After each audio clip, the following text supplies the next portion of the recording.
Magandang araw sa ating lahat, mga best friend. Kumusta po kayo dyan? Mga kapatid natin na OFW, kumusta po kayo? Sana po nasa maayos kayong kalagayan ngayon. Mga best friend, medyo matagal-tagal na rin po tayong hindi nagkausap-usap, ano?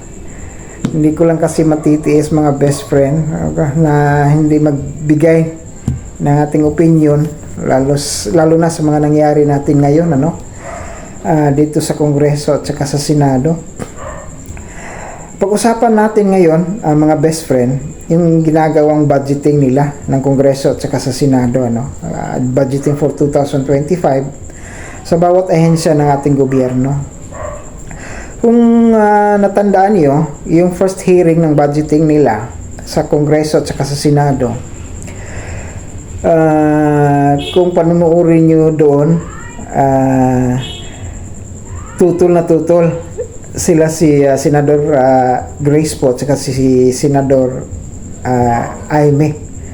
Ba't daw bigyan pa ng budget itong AKAP, which is alam naman nila kung para saan talaga yung AKAP, ano?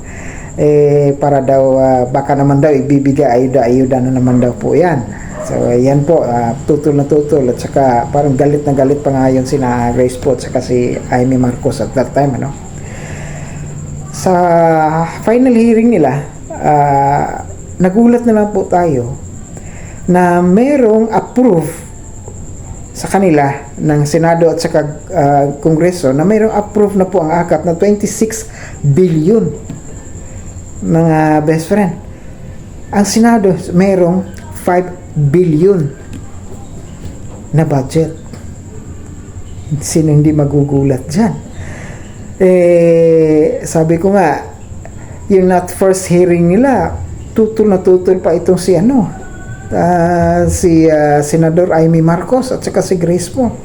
The worst thing, mga best friend, is yung budget ng PhilHealth for 2025 is nagiging zero budget ang PhilHealth po sa 2025. Nilagay doon sa AKAP ng 26 billion at saka 5 billion sa Senado. Kung i-multiply natin, best friend, yung 26 billion na budget ng Kongreso, kung i-multiply, i-mathematically, kung i-divide natin yon sa 300 plus na mga Kongreso, more or less nasa 83 million ang bawat congressman o congresswoman na magkaroon sila ng kanilang budget, more or less 83 million. At sa Senado naman, yung 5 billion na budget na sa kanila, kung i-divide natin ito ng 24 sa Senado, more or less nasa 203 million ang bawat senador. Ang laki niyan. Yung samantalang budget ng PhilHealth is sinizero nila. Anong sabi po ni Grace po regarding po sa budgeting, ba't sinizero nila ang PhilHealth? Sabi po ni Grace po is binigyan lang nila ng leksyon, hindi leksyon leksyon ang ang PhilHealth. Sino binibigyan nila ng leksyon? Sila Ledesma, yung mga tauhan dyan, yung mga bobo binigyan ng leksyon. Sino magsakripisyo dyan? Yung mga beneficiary ng PhilHealth, di ba? Lalo na yung mga kababayan natin na mahihirap, na talagang nag-dependent lang talaga sa PhilHealth, mga best friend, lalo na sa hospitalization. Talagang garapalan na talaga, best friend. Itong si Aimee Marcos, makikita mo talaga, mga best friend, nung una tutol na tutol siya, makikita mo talaga ayaw talaga niya. Sa bandang huli naman, wala na nga siyang aksyon dahil aprobado na lahat. Ay naku, best friend, ewan ko. And the worst thing, mga best friend, ito pa ang worst, ang COMELEC parang binibigyan pa nila ng authorization na ang mga Kongreso at saka Senado magbibigay ng ayuda during campaign period ng eleksyon. Mangkakin nyo yan? Bibigyan pa nila ng inaalaw lang nila. Nagbigay ng ayuda ang mga congressman who are running for Congress, lalo na yung mga nagpapare-elect, magbigay ng ayuda. Para hindi sabihin na nag-vote buying sila, mga best friend. Ay naku, grabe na talaga. Itong sa Quadcom, matakan mong Quadcom ngayon, ha? Ang Quadcom merong around 12 na pina-contempt na sila si Paduano. Yung pinakahuli si General Wilkins Villanueva, pinapa-contempt ni Paduano. Ito namang under na itong good governance naman na under ni Chua as a chairman, may 5 silang pina-contempt na. Mantakin yung mga best friends si Paduano, dating CPP, NPA o ABB yan, yung Alex Bungkaya Commander Brigade, kung natandaan nyo yan. Pinakulong yung mga general, retired general, ang baliktad na. Unsa ba ni? Ano nangyari dito sa mundo natin, sa Pilipinas natin? Yung mga general, yung officialis natin sa AFP, pinakulong ng mga dating NPA. Ay naku mga best friend. Ang sa akin lang is, ano kaya mangyayari?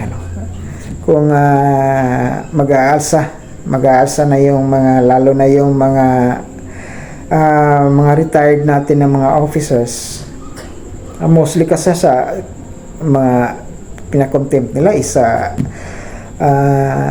mga opisyalis ng militar. Ano na lang kaya mangyayari mga best friend kung aalsa itong mga ito?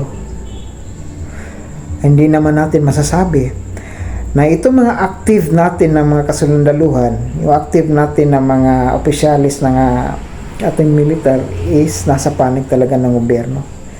Hindi para bang sinasabayan na lang nila, no? Kaya nga mayroon ng pagbabantang pag-aaklas itong INC natin, yung mga kapatid natin sa Iglesia ni Cristo. Kung magsanib puwersa yung Iglesia ni Cristo at saka mga puwersa ni KOGC, yung kay Pastor Kibuloy, talagang malaking people power magaganap dyan. Hindi lang yan. Alam po natin 70 to 80% mga civilian o itong mga Pilipino na nanahimik lang, ayaw talaga na ganito. Talagang garapalan na talaga ang korupsyon sa gobyerno natin, yung mga best friend. Di na ni mao. Ay nako, ang sa akin lang baka naman po sana huwag mangyari, magkaroon tayo ng civil war dito, which is nangyari na sa Syria. Yung si President Assad o Prime Minister Assad o President Assad nag-exit na dahil sa protesta ng taong bayan nila. Majority sa kanila is ayaw na paano kung mangyari ito sa bansa natin? Mas lalong magkakagulo. Hindi lang yan mga best friend, hindi lang talaga sa military, hindi lang yung sa may religious sector, itong sa mga Muslim natin mga kapatid, nagpaparinig na nga sila, nasusuportahan nila si VP Sara kung sakali mag-i-impeach nila.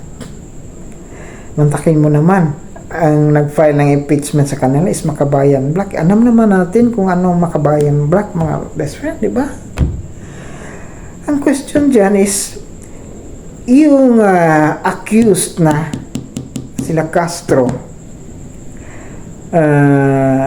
sila si Castro at saka sinong matandang isa niyan, accused na nga sila nasa trial court ng Tagum, accuse na po sila. Nandyan pa sa Senado. Ngayon, nagpa-file naman ng complaint yung mga kapatid nating na mga tribo nasa Talaingod. Ipawalang bisa na yung pagiging kongresuma ni Castro dahil nga na may kaso o accused na si Castro. Ay mga best friend, ito po ang opinion ko. Sana naman po or magkaisa na tayo, lalabanan natin ito. Yung korupsyon talagang garapalan na. Magvo-voice out tayo mga best friend. Kahit dito sa social media, ito naman talaga yung pangtapat natin. Parawagan natin sa mga, alam naman po natin na marami pa tayong namumuno dyan sa Kongreso, sa Senado, o mga mayors natin. Alam ko, tahimik lang iba dyan, pero alam naman talaga nila, aware talaga sila sa mga nangyayari ngayon.